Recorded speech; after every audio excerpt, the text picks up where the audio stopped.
And Denise, we were talking about crossing spirits. Yeah, well, as far as the Sally House went, just so you guys all know, I did not cross any spirits over. I was not involved in that. I don't know exactly what transpired. I was at my house when all this stuff, other stuff happened. I won't know until I see the movie, just like everybody else. But I'm gonna just give you this one thing. I think that I was brought in contact with the Sally House. My whole drive to be involved with all of that was to help somebody at that house accomplish something. Because the minute that I'm no longer obsessed with the Sally House. That's all I know for sure. But when it comes to crossing spirits over, I think Kat and I are on the same page. I believe that a spirit will cross over when it's ready to cross over. I don't think anybody can force a spirit to go. I think it'll go when it's ready. I agree with that. You know, I used to feel like it was something I was called to do because I don't know, I feel spirits, I feel their intent, I feel their distress, I communicate through emotion with them. Sometimes, especially lately, sometimes with hearing, I'm getting a lot of clairaudience occurring, but I was just so sure. And I was interviewing Mary Milam, Bloody Mary of New Orleans, who is just a wonderful woman. Pretty freaky as a voodoo queen, but a fantastic human being who is just fantastic with spirit. She completely understands, and it is her calling to do what she does. And she said, why would you have the audacity to think that you are supposed to cross spirits? And I'm like, well, that's not how this interview was supposed to go. You know?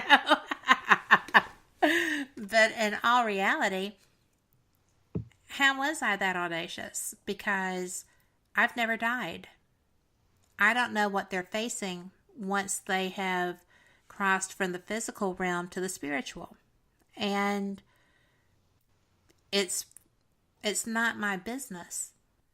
That's not my role. And I don't think it's anyone's role who hasn't perhaps had a near-death experience, who has actually crossed into or through that veil to know what these people are dealing with. And there are people who do it. So more power to them. And I just know that I carry some real feelings relevant to crossing spirits.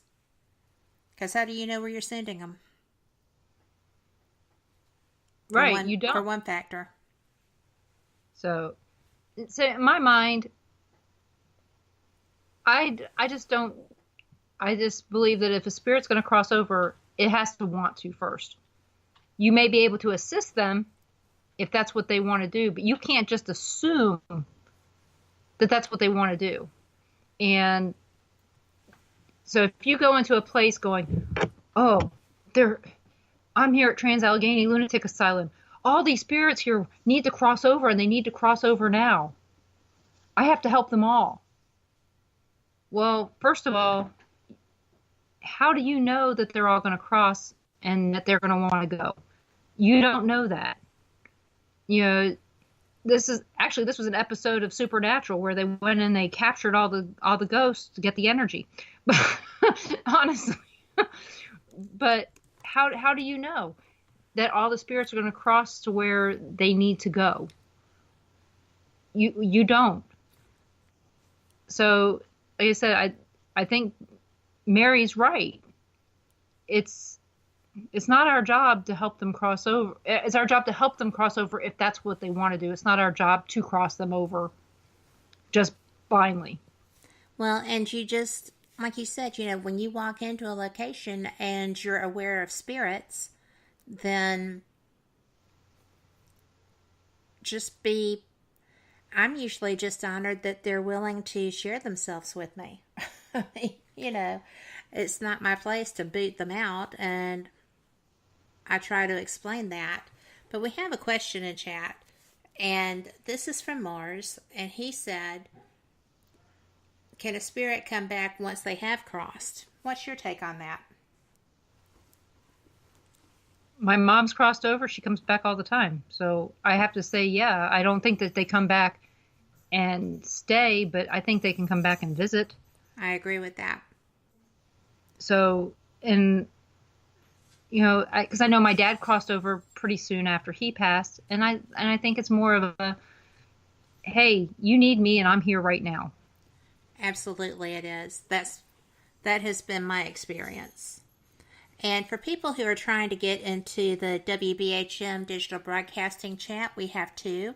One is on Spreaker, and we have someone who is trying to get over to the website chat, and that is https://wbhm-db.com, and you will see a live chat list button at the top of the index page, well, the top of every page. If you will click that, and you can log in using your Facebook or any other social media, or you can just sign as a guest and be that mysterious character, then you'll be right there. So I hope that helps for those people who are having just a bit of an issue with that. But, you know, when my dad crossed, I told him that, you know what I do. And if there's any way possible for you to let me know that you're okay, I would really appreciate that. And if it's not, then just know that I love you. And so he was here almost immediately, like a few hours after. And for some reason, I had always kept in my mind that there would be a transitional period, like from Beetlejuice, right? Mm-hmm. Where, you know, you have to learn the handbook and you have to learn the rules and do the rules and stuff. But that's not true. It's a great concept for a movie, but yeah, it's not true in real application in my experience. Right. But there's they do so come many back. things. Yeah. My mom told me, she goes, when I pass, she goes, you're going to know because there's going to be this. You're going to hear this and you're going to know it's me. Right. But yes, because again, the question in chat from Tom is, how do you know if you're really talking to the correct spirits? we had a key word Right. that as you'll hear, I didn't say. Right. And it was a key word for me. My sisters have their own keywords, and they know what they are. And so that was something that my mom told them all when they came to visit, because my mom didn't really pay attention to the paranormal. And you know this, you were in my chat.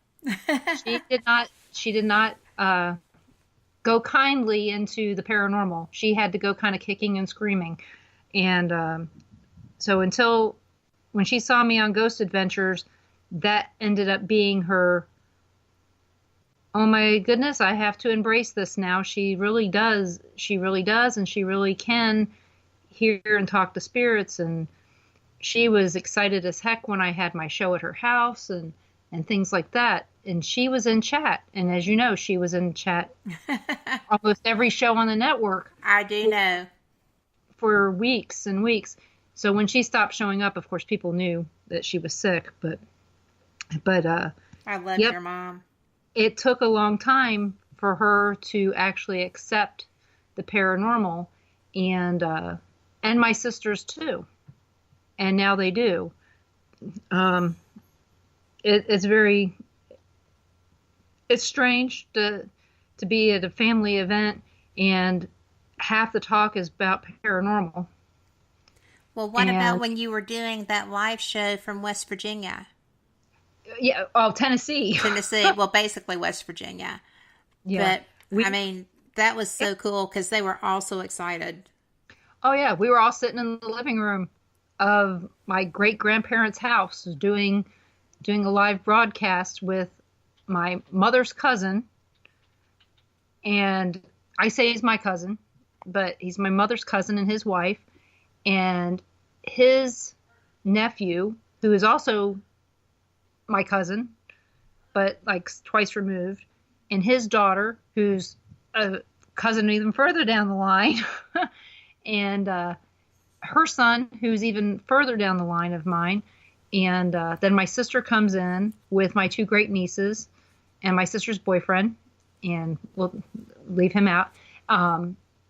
So it was just really interesting, all these people. And I don't know how bad it sounded on the show of all this noise, of all these people coming and going. But it was, if you guys want to listen to the show, it was the one with June Lundgren. Mm-hmm. Oh, that was a fantastic show anyway, and the noise was not bad. But there's some mumbling in it that sounds like Charles Manson, so don't be surprised. It's not Charles Manson, but he did look like Charles Manson, minus the swastika tattoo on the head. But he did look a plus that he was missing that. Yeah, seemed like a nice guy, just very strange. But my sister doesn't have the best taste, but he seems like a nice guy, and it was just really strange doing this show from a place that I'd been since I was 5 years old, probably since I was born. My first memory was 5. And sitting there, I'd been there multiple times. And the funny story is that I did not remember the house until the next day, that it was the same house that I was afraid of when I was a kid that was going to fall down. Because I thought this house was on the side of a mountain on stilts, because the deck on the back is on stilts. Or it was when I was a kid. When we walked outside to bring my aunt in, she had been in intensive care the night before, okay? She had a heart attack on Monday. My show's on Monday night. We drive down from Frankfort, Kentucky. Awful traffic. We didn't think we'd make it. We see her in intensive care. I tell her, I drove all the way from Kansas to see you. She looks at me and she says, I know you did. She's 93. And she gets all cocky with me. And the next day, they're letting her out of intensive care. And everybody's telling me, after she saw you, she looked better than she did in weeks. So the next morning, Ron and Dan are bringing her in. And when I come in from the front door, I realized that this is the house that I was afraid of when I was 5 years old, that I thought was going to fall off the side of the mountain. And it's not on the mountain at all. It's just the way that the house looked when I was 5. And I was telling him, I'd told him before when we were there that Aunt Minnie's in the corner. Aunt Minnie's been passed a while. And Aunt Pearl is there all the time as well. Yes, I know. Minnie Pearl, I know. I was not going there. I was behaving. But they look totally different.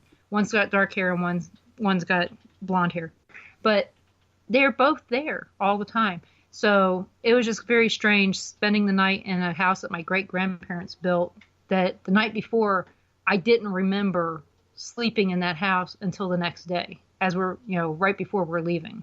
Right. Amazing how your memories are. I could see the spirits there. I could see Aunt Minnie there. I could see Aunt Pearl there. I could feel my family having dinner in this house, but yet I could not remember being there until the following day. And this wasn't my first time in the house as an adult. Yeah, but we'd been there, twice? Or was it the second time we'd been there, Ron? Third time we'd been there as adults. So probably my 5th time as an adult. But this is the 3rd time with Ron. So it's just very strange that all of a sudden something makes me remember this. Yeah. Memory from when I was a kid. Was it? And the thing is what's really fun. Well, we're on a break, coming up on a break. But give me 30 seconds worth.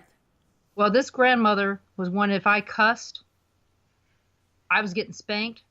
And the story goes, as I was in church, I was 3, and I said, son of a, and she turned around real fast and looked at me, and my mom said, she says she's got an itch. Oh my gosh. That is hilarious. Yeah, she saved my